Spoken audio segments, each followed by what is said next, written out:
औसत चाल, औसत चाल का सूत्र होता है कुल चली गई दूरी, कुल चली गई दूरी बटे कुल लगा समय।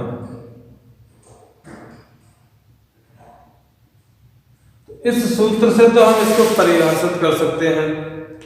किसी वस्तु द्वारा अलग अलग समय अंतरालों में तय की गई कुल दूरी तथा उस दूरी को तय करने में लगे कुल समय के अनुपात को वस्तु की औसत चाल कहते हैं। ये तो इसकी परिभाषा हो गई, इसका सूत्र हो गया। अब इसकी सहायता से हम असमान चाल या परिवर्ती चाल कैसे ज्ञात करते हैं, इसको आइए समझते हैं। इसको हम दो तरीके से ज्ञात करते हैं। जैसे नंबर 1 है समान दूरियां अलग अलग समय में तय की जाएं। समान दूरियां असमान समयों में तय की जाएं। समान दूरियां असमान समयों में तय की जाए, तब देखो क्या होगा।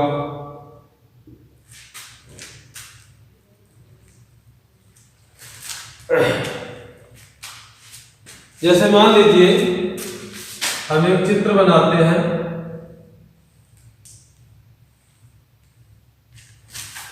हमने लिखा समान दूरियां, यानी दूरियां हैं समान। दूरी हम मान लेते हैं x है, इधर वाली भी x है और ये दूरी भी x है। समान दूरियां असमान समयों में तय की जाए। असमान समय का मतलब इनका जो तय करने का जो समय है वो अलग अलग होगा, तो इसको T1, इसको T2 और इसको T3 मान दिया। जब समान दूरियां अलग अलग समय में तय की जाएंगी तो वस्तु की चाल असमान चाल होगी, और असमान चाल होगी तो इनकी जो चालें हैं वो अलग अलग हो जाएंगी। इसका मतलब B1, B2 और B3 मान लो। इसकी सहायता से देखो हम औसत चाल ज्ञात करेंगे, तो कैसे ज्ञात करेंगे। पहले हम केवल पहले दो भागों के लिए ज्ञात करते हैं, ये पहला भाग, दूसरा और ये तीसरा। केवल पहले दो भागों के लिए देखिए औसत चाल का सूत्र क्या होता है। औसत चाल बी एवरेज, बी एवरेज मतलब औसत चाल। इसका सूत्र है कुल चली गई दूरी बटे कुल लगा समय। अब पहले दो भागों में देखिए कुल चली गई दूरी कितनी है। कुल चली गई दूरी कितनी है, तो पहले भाग में चली गई दूरी x, दूसरे भाग में चली गई दूरी x, तो कुल चली गई दूरी हो गई x प्लस x और बटे कुल लगा समय। कुल लगा समय कितना हो जाएगा T1 प्लस T2, तो T1 प्लस T2 लिख देंगे। अब देखिए आगे इसको तो सॉल्व कर देंगे। x और x जो कि हो गया 2x, और यहाँ पर है समय T1, तो समय बराबर सूत्र होता है, समय बराबर क्या होता है दूरी बटे 4। समय बराबर दूरी बटे 4 होता है। इस सूत्र का प्रयोग करेंगे तो देखो समय T1 के लिए दूरी कितनी है। समय T1 के लिए दूरी है x और चाल है B1, तो T1 की जगह क्या आ जाएगा दूरी बटे 4 यानी x बटे B1 प्लस, और T2 की जगह क्या आ जाएगा, T2 की जगह आ जाएगा देखो दूरी है x और चाल है B2, इसका मतलब x बटे B2 आ जाएगा। इसमें से देखिए इसको और सॉल्व कर देंगे तो बी एवरेज इक्वल टू आ जाएगा 2x अपॉन x कॉमन ले लेंगे तो बचेगा 1 upon B1 plus 1 upon B2, और x से x कट जाएगा। उसके बाद इसका एलसीएम ले लिया जाएगा, तो देखो 2 अपॉन इसका एलसीएम आ जाएगा B1 plus B2 upon B1 into B2। इसको ऊपर ले जाएंगे तो हमारा बी एवरेज आ जाएगा BAB equal to 2B1 B2 upon B1 plus B2। यह आ गई दो भागों के लिए औसत चाल। इसी प्रकार हम तीन भागों के लिए भी औसत चाल ज्ञात कर सकते हैं। आइए इसको भी देखते हैं। तीन भागों के लिए औसत चाल ज्ञात करेंगे।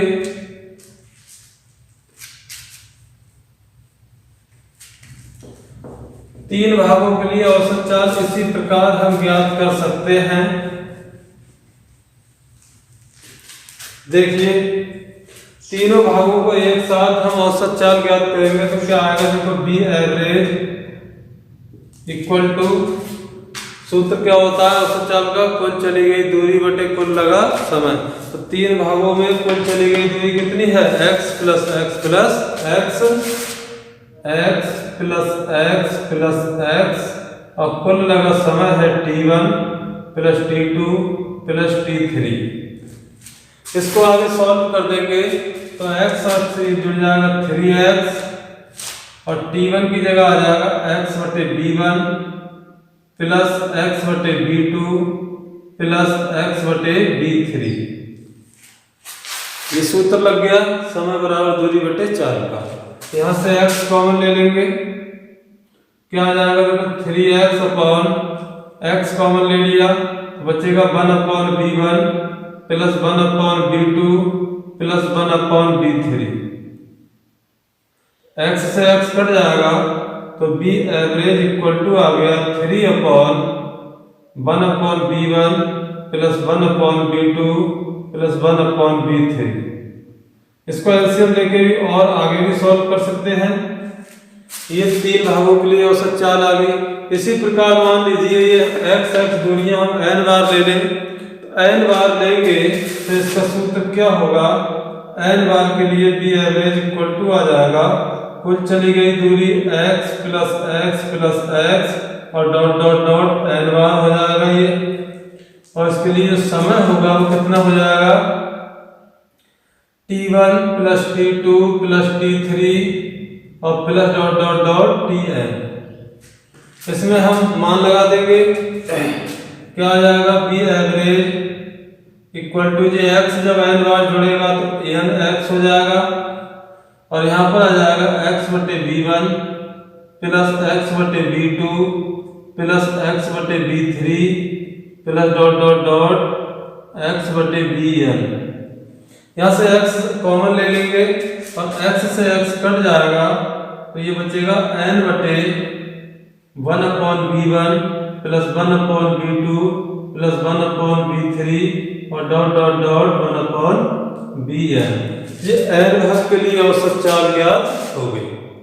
तो हमने नंबर 1 में समझा कि समान दूरियों को जब असमान समयों में तय की जाए तो उसके लिए हम औसत चाल किस प्रकार ज्ञात करते हैं। अब आइए आगे समझते हैं कि ये दूरियां अलग अलग हो जाएं और अलग अलग दूरियों को समान समय अंतरालों में ही तय कर लिया जाए, तब उसके लिए हम औसत चाल किस प्रकार ज्ञात करेंगे। तो आइए समझते हैं इसके बारे में। क्या होगा अगला नंबर 2, असमान दूरियां समान समयों में तय की जाएं।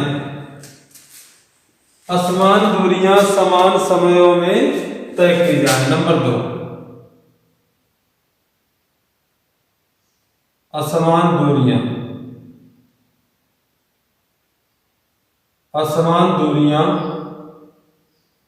समान समयों में तय की जाएं।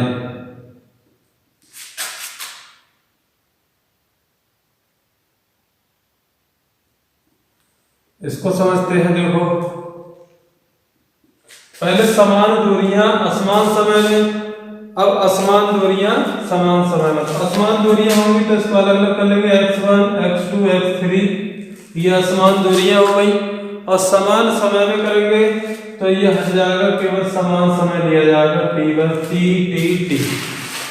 ये समान समय में अलग अलग दूरियां तय की जाएंगी, तब औसत चाल किस प्रकार ज्ञात करेंगे, इसके लिए अब हम समझते हैं। सबसे पहले हम पहले दो भागों के लिए देखो ज्ञात करते हैं।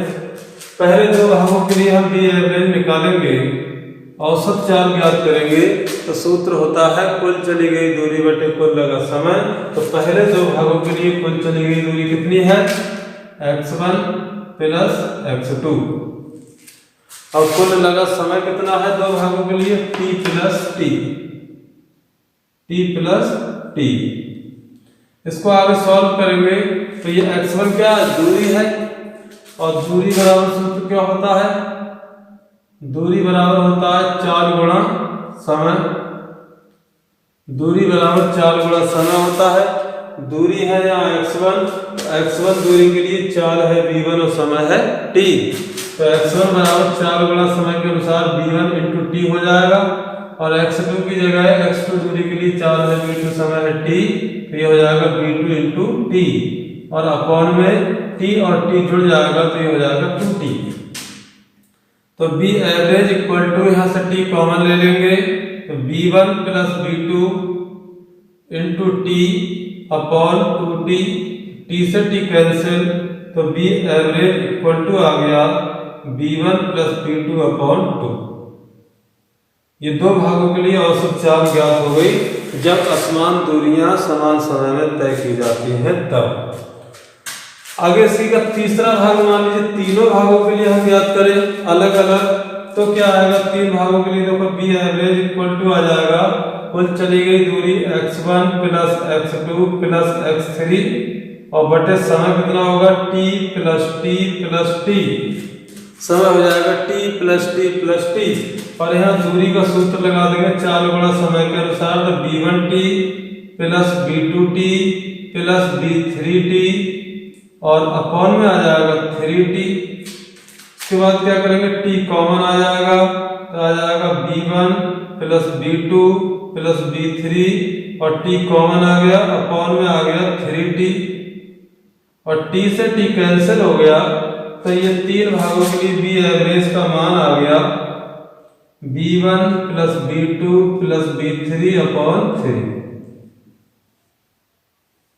देखिए पहले दो भागों के लिए औसत चाल ज्ञात करें तो b1 प्लस b2 अपॉन 2, और तीन भागों के लिए तो b1 plus b2 plus b3 upon 3। ऐसे चार भागों के लिए ज्ञात करेंगे तो b4 अपॉन 4 आ जाएगा, पांच भागों के लिए b प्लस b5 अपॉन 5 आ जाएगा। इसी प्रकार अगर हम इनका n भागों के लिए सूत्र ज्ञात करें तो क्या आ जाएगा? सभी चार n बार जुड़ जाएंगी और अपॉन में क्या आ जाएगा? n आ जाएगा।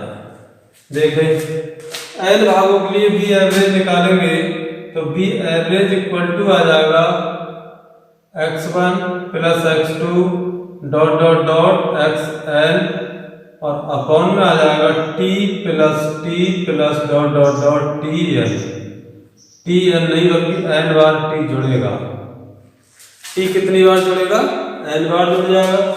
इसको देखो आगे सॉल्व कर देंगे तो b एवरेज इक्वल टू इसका सूत्र आ जाएगा b1t प्लस b2t और dot dot dot bn into T, और यहाँ t जब n बार जुड़ेगा तो क्या आ जाएगा? nt आ जाएगा, nt हो गया। तो b एवरेज इक्वल टू यहाँ से t कॉमन ले लेंगे तो b1 plus b2 plus b3 और डॉट डॉट डॉट bn, और t कॉमन आ गया, अपॉन में है nt तो t से t कैंसिल, तो b एवरेज इक्वल टू आ गया b1 plus b2 plus b3 dot dot dot bn और अपॉन n। तो ये n भागों के लिए औसत चाल ज्ञात हो गई जब असमान दूरियां समान समय में तय की जाती हैं तब। ठीक है, आगे देखते हैं। अगला हमारा हेडिंग है वेग। वेग किसे कहते हैं इस बारे में समझते हैं। वेग किसे कहते हैं? किसी गतिशील वस्तु द्वारा एकांक समय में वस्तु के विस्थापन को वेग कहते हैं। जैसे मान लीजिए वेग का जो सूत्र है, वेग का सूत्र क्या होता है? विस्थापन बटे समय, विस्थापन बटे समय। और चाल का सूत्र क्या होता है? चाल बराबर दूरी बटे समय। जब चाल होगा तो दूरी होगा, वेग होगा तो विस्थापन होगा, क्योंकि चाल और दूरी दोनों अदिश राशियां हैं और वेग और विस्थापन दोनों सदिश राशियां हैं। यहां से अगर मान लीजिए समय बराबर 1 सेकेंड हो जाएगा, समय बराबर 1 सेकेंड होगा तो वेग का मान किसके बराबर होगा? विस्थापन के। वेग का मान विस्थापन के बराबर वेग का मान विस्थापन के बराबर कब हुआ? जब समय का मान एकांक था। तो एकांक समय में किसी वस्तु के विस्थापन को वेग कहते हैं। ये इसकी परिभाषा हो गई। वेग कितने प्रकार का होता है ये समझते हैं। वेग कितने प्रकार का होता है? जैसे चाल दो प्रकार की होती है, उसी प्रकार वेग भी दो प्रकार का होता है। नंबर एक समान वेग और नंबर 2 असमान वेग। एक समान वेग और असमान वेग या परिवर्ती वेग। एक समान वेग के लिए क्या बोलेंगे? समान समय अंतरालों में किसी वस्तु द्वारा समान समय अंतरालों में वस्तुओं के विस्थापन वेग को एक समान वेग कहते हैं। मतलब जितने समय में मान लीजिए पहले 2 सेकंड में वस्तु का विस्थापन 2 मीटर था, तो अगले 2 सेकंड में भी वस्तु का विस्थापन 2 मीटर ही होगा। तब वस्तु का जो वेग होगा वो एक समान वेग होगा। और अलग एक समान समय अंतरालों में वस्तु के विस्थापन अलग अलग होते हैं।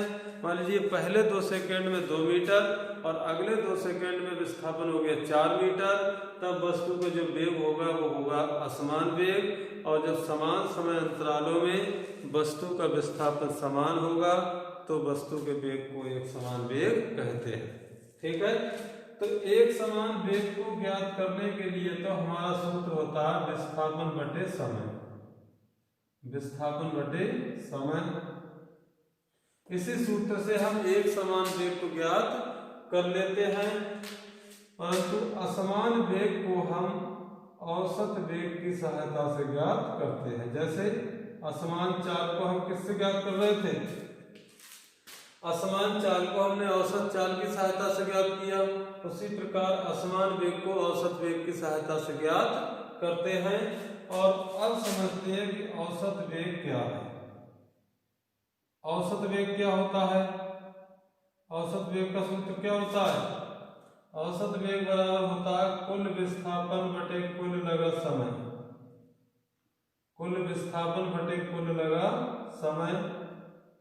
जैसे औसत चाल का सूत्र क्या था? औसत चाल का सूत्र था कुल चली गई दूरी बटे कुल लगा समय, और औसत वेग का हो जाएगा कुल विस्थापन बटे कुल लगा समय। तो इसको परिभाषित यहाँ से कर सकते हैं। औसत वेग के लिए क्या करेंगे? अलग अलग समय अंतरालों में वस्तु के कुल विस्थापन तथा उस विस्थापन को तय करने में लगे कुल समय के अनुपात को वस्तु का औसत वेग कहते हैं। और औसत वेग को हम किस प्रकार ज्ञात करते हैं? जैसे हमने औसत चाल ज्ञात किया, जिस प्रकार हमने 2 स्थितियों में औसत चाल ज्ञात किया, उसी तरह हम औसत वेग को भी ज्ञात कर सकते हैं।